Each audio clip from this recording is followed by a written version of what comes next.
گیشنه کپیدش نمیتونی هو، دهنش بسته نمیتونی هو، تشنه کپیدش نمیتونی هو، ریسک کم کرده نمیتونی هو، به قوت کردش نمیتونی هو و هیچی نمیتونیستی که هم در تورات کنی ای حقارت انده ای پدر لعنت و مادر لعنت و بسر خودت ای خدا لعنت خواستن انده تورات کنی و بگوی خدایا امیر ای مغز استخوانی من پیدا کردی شاید اون وقت من قچی شیطان بدم شاید اون وقت من عرق خورده بدم شاید اون وقت من مست بدم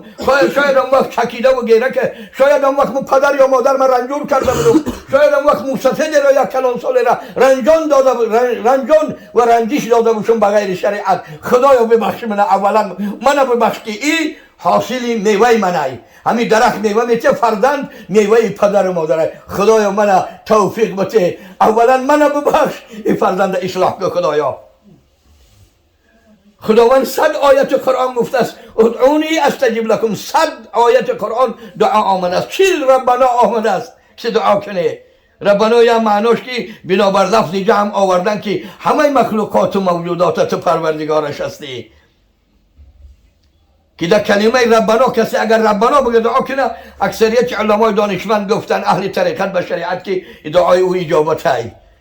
انا رضا شدن خدا ما آن چیزی به سر خودمان آمده همون را مردم میگیم که کسی ملال نشوه نیکی ملال بغیر شریعت شده باشه برای حق ملال شده باشه برای حق گفتن ملال شده باشه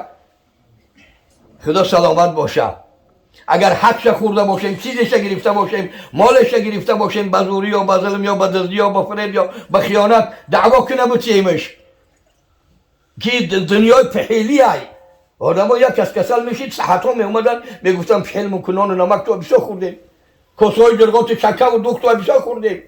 حاضر این گفت نمانده است دیگه این یک چیزی در همین دنیا سبک بشه 360 پیوندت از معصیت از گناه و باری گناهی که مردم خلل داده یا زلال داده یا ظلم کرده یا ستم کرده یا غدر کرده یا خیانت کرده یا دروغ گفته یا تهمت کرده یا بهتان کرده یا نادیده گفته ای همون خلاص میشه می اومدن ساعتا پهل میدن کسلی میگو خب بیمار شدیم یکی گفته نمیشه درد نه یکی مرگ نباشه ما را ببخشید شما خیلی چیزی نان و نمک تو خوردیم چیزی که حق و حقوق تو در ما رسیده است رضاش ببخشید گفته انا رزین و پیغمبر را وقتی گفت که انک لا تهدی من احببت بدرستی که محمد صلی الله علیه و سلم هدایت کردن نمیتوانی ایمان و دین اسلام و شریعت دادن نمیتوانی کسی را که دوست میداری هدایت خاصه ای ذات حضرت خداوند خیلی آیت شاید در ابو طالب عموشان عمکیشان بعضی ها میگویند که در حالت جان دادن حضرت رسول الله بسیار کوشش کردن بسیار سعی کردن که تلفظ کردن نتونستن در زبانشان لا اله الا الله و محمد رسول الله نگشت عمکیشان 10 سال در خانهشان به یک روایت 10 سال قد حضرت علی در یک کرپا گفته مستفیدا گفته عرفیت کلان شدن حضرت علی 10 سال در یک جگه قد حضرت رسول اکرم صلی الله علیه و سلم برده برخوا رفتن نیکی هدایت نتونست هدایت کرده گفت هدایت خاصه خداست پیغمبر که هدایت کرده نتانه ما هدایت کرده است که دیگه شخص هدایت کرده نمیتانه نوح نجی الله که هدایت کرده نتانست حضرت کنعان پسرشانه در نوح روز چند با بدان بنشست و خاندان نبوتش گم شد پسر پیغمبر زاده بود از حضرت نوح علیه السلام بود پسر نوح روز چند با بدان بنشست و خاندان نبوتش گم شد خانواده پیغمبر بدنش گم شد سگ اصحاب کهف روز چند پی نیکان گرفت و مردم شد یا سگ دنبی اصحاب کهف گرفت گفت منم از سرزمین و صاحب و سردار و کلانه که خدا را خدا نگه خدا را شریعت نگه دین نگه منم آزاد منم بیزار منم قطیتان بگیری بروی گفت سنگش زدن اینش زدن با یک روایت خداوند زبان گویاش داد که گفت منم ببره قطیتان منم اکو میبرم از این سرزمین از این ملت از این مکان پای آدمای خوب گرفت یکی از مخلوقات حیواناتی که در دنیا بودن در روز قیامت خدا آدمشان میگردانه به روایت آدمیزادشان میگردانه سگ اصحاب کهف از پیروی آدمای نیک از پیروی نیکان ما شاید در حالت غضب من، شاید در حالت سخت گرسنه ماندن من، شاید در حالت سخت تشنه ماندن من، شاید در حالت سخت بفرشیدن من، شاید در حالتی که پسر و دیگر گوشه 15 و 20 ساله یا دختر من از دست بروه، یا برادر دیگر گوشه پهلوان که دستیار و خدمتگزار 10 و 50 و 100 نفر از بین بروه. شاید همون حالت دلتنگی به سر من بیاید. همونجا باید بنده رضایت به خدا بتیه که رضینا بالله ربا، ما با این خدایی که این مقدره داره، این قضا و قدر داره رضا هستیم برای الله بدنش. و بالاسلام دینن، و با دین اسلام داشتن که هر چیزی را فرض کرد، هر چیزی را واجب کرد، هر چیزی را سنت کرد، هر چیزی را مستحب کرد، هر چیزی را حلال کرد، هر چیزی را حرام کرد، هر چیزی را مکروه کرد، هر چیزی را مباح کرد، هر چیزی را که فاسد کرد، باطل کرد، هر چی فرمان آورده است اسلام و هر قضا و قدری که آورده است حضرت رحمان، ما در او بنده رضا دهنده هستیم. و حضرت محمد صلی الله علیه و سلم که در برابر قرآن حضرت خداوند او را حکومت حکمت داد، یعنی علم حدیث داد که هر چیزی که او گفته است ما به جان دل پسندنده و قبول کننده آنیم. اگر چند شاید 50 و 10 و 100 هاش به جای آوردن نتوانیم، ما قبول داریم که همین از پیغمبر ما، همین آداب پیغمبر ما، همین سنت های پیغمبر ما، همه او را یک چیزی که پیغمبر آورده است، همه او را امت یک کس به جای آوردن خیلی مشکلات. 23 سال پیغمبر دعا کرده است، همه دعای او را یا بنده یا امت یا بنده دعا کردنش این محال است، این مشکل است، این یک کس به جای آورده نمیتواند، این را یک کس به جای آورده نمیتواند. حضرت رسول حدیث داره از صحابگان کبار، حدیث است یرحمک الله ربک که حضرت پیغمبر کان یستغفر ثلاثا،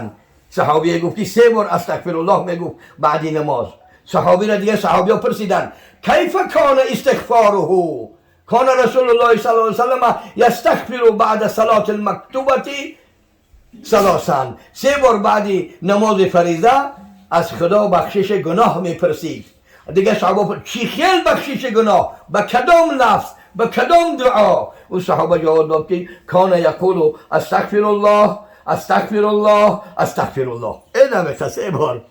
3 بار میگفت استغفر الله استغفر الله استغفر الله. بخشش گناه و گذشت گناه میکنم الله را، طلب بخشش گناه و گذشت گناه میکنم الله را، طلب بخشش گناه و گذشت گناه میکنم الله را.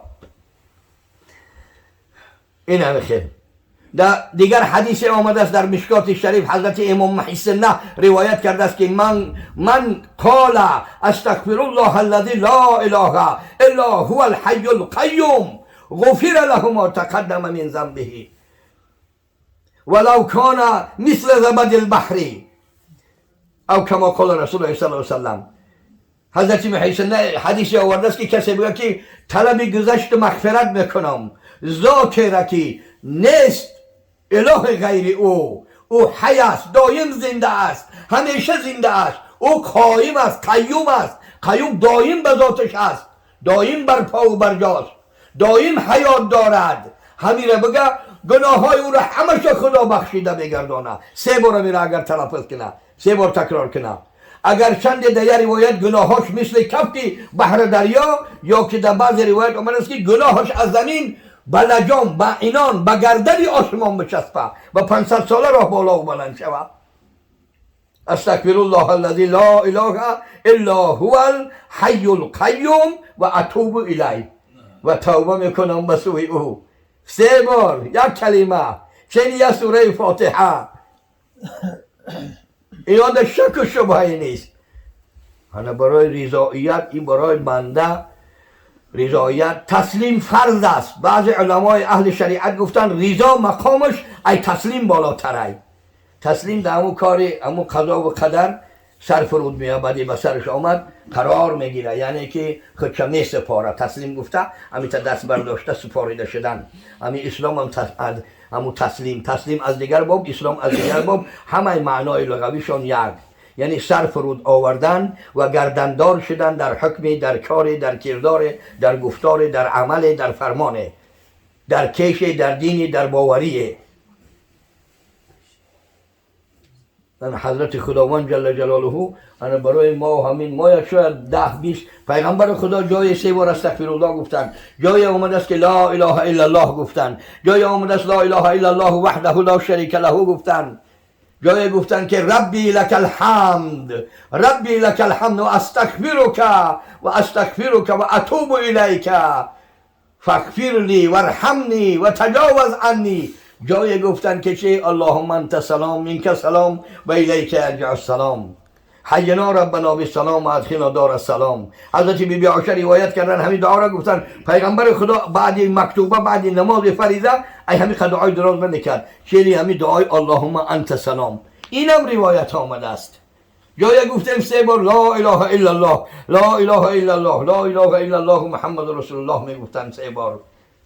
جای آمده است که پیغمبر گفته است که کسی بعد نماز فریضه مکتوبه یعنی فریضه بعد 5 وقت فرض، همین فرض که خون بعد فرض اگر آیت الکرسی را بخونه برای در آمدن بهشت زنده ای نباشه، اگر مرگ بچش همین زمان شربت شه بهشت داخل بهشت میشوه. این آسانی نیست. نیکی ریزا بداده بده و راز دهر کمتر جو. اما چند که داده است طبع قامت حسن جمال و قوت توان و عمر زن و فرزند و مال و متاع و خورد و خوراک و همین چند داده است به همین ریزا بداده، آن چیز داده است به همین ریزا بده، ریزا شو. این فرض الهی است، قرض بندگی است. راز دهر کمتر جو. او چوا پرد و سوار مینه، او چوا بچه‌ها 7 ماشین دارن، بچه‌ها من 1 ماشین ندارن، او چوا دروازه و مهمون خونه داره، او چوا هر ماه 1 مال قربان مینه، مسلمان‌ها را و دوستدارای خدا و شریعت خدا و اهل قرآن جمع آوری مینه، یا او چوا هر شب یا 3 شب یا 1 ماه 2 و 3 و 5 ختم میکنه، یا چوا فرزندای او همه حافظ قرآن عالم زمان یا این وی یا شب زنده دار و تهجد خوان و دعا کننده در حق امت محمد صلی الله علیه و از من نشیدن. این جستجوش کم کن، زاره از خدا کن. با خدا دادگان ستیزه نشاید کرد، جنجال و کشمکش نکرد. زان که او را کی داده؟ خدا داده است. او را رزقم باشه، حسنم باشه، جمالم باشه، قوتم باشه، علمم باشه، دانشم باشه، جهانگیری هم باشه، لشکرکشی هم باشه، چی از مسلمان چی از غیر مسلمان. احادیث قدسی خدایا عنایت کردی. خدایا دعای ما را به وعده قرآنی ادعونی استجب لکم اجابت فرما. دین و شریعت ما خدایا جاری بگردان. همگان را و همه امت محمد صلی الله علیه و سلم را سراغوشته رحمت بگردان خدایا، و در طاعات عبادات و بندگی ها یاری کن خدایا. اللهم اعنا علی ذکرک و شکرک و حسن طاعتک و عبادتک. حدیث دعایی که از حضرت پیغمبر هر مکانی که مهمان می شدن یا که قرار می گرفتن تا این دعا را نمی کردن از آنجا رهسپار نمی شدن. خدایا پروردگارا بر ذکرت، بر شکرت، بر طاعتت، بر عبادتت جمله گوینده لا اله الا الله محمد رسول الله را عنایت فرما. خدایا ما همه بنده و مقدره بنده و بشریت جانب هدایت ندارد، قدرت هدایت ندارد، قدرت توفیق دادن ندارد، قدرت از راه بد گردانیدن ندارد. خدایا به ید قدرتت، به عظمت و کبریات، به یمین عرش اعلا، به یمینت خدایا، به یمن ذات و صفاتت روح پاک رحمت للعالمین، روح پاک اهل بیتشان و جمیع صحابگانشان و روح پاک جمیع برادرانشان از انبیا و مرسلین و به طفیلشان به روح پدران، مادران، پیران، استادان، خواهران، دادران، برادران، جگرگوشگان، عالم ارواح اهل منزل و مکان، اهل صدقات احسان، حاضرین و نشستگان و اهل غیبت و غائبان امت محمد صلی الله علیه و سلم خدایا به جمله گوینده لا اله الا الله محمد رسول الله بر روح پاکشان برسان خدایا، و همه را در عرض رحمتت و مغفرتت خدایا قبول قرار فرما. و خدایا ما را و جمیع امت محمدی صلی الله علیه و سلم و اهل خانواده را رفع مقام درجه عبودیت و مغفرت گناه پروردگارا و اجر ثواب از فضل کرمت عنایت فرما. اللهم تقبل منا دعا وارحمنا وارحمهم وتجاوز عنا وعنهم واغفر اللهم لنا ولوالدينا ولأساتذتنا ولمشائخنا ولجميع أمة محمد صلى الله عليه وسلم. اللهم انصر دينك وشريعتك بحرمة على نصر من الله قريب. اللهم تقبل منا دعاء وحصل مرادنا الدينية والدنيوية والأخروية. اللهم ذكرنا اللهم ذكرنا بالقرآن ما نسينا وعلمنا منه ما نسينا اللهم وشفعه في أمة محمد عبدك ورسولك الأمين في الدنيا والآخرة اللهم بحرمتك وعظمتك وكبريائك وجلالك وجمالك وذاتك وصفاتك القديم اللهم بهدايتك وهداية أنبياء والمرسلين اللهم بهداية القرآن تقبل منا إنك أنت السميع العليم واهدنا واهد بنا واجعلنا سببا لمن اهتدى واجعلنا من المخبورين المرحومين واجعلنا من الهاديين المهديين واعتق رقابنا ورقاب آبائنا وأمهاتنا عن النار بحرمتك وعظمتك وكبريائك وجلالك وجمالك وذاتك وصفاتك القديم اللهم اغفر لنا ولوالدينا ولأساتذتنا ولمشائخنا ولمن قال لا إله إلا الله محمد رسول الله ثم استقام وصل اللهم على نبيك الكريم محمد وآله وصحبه أجمعين برحمتك يا أرحم الراحمين.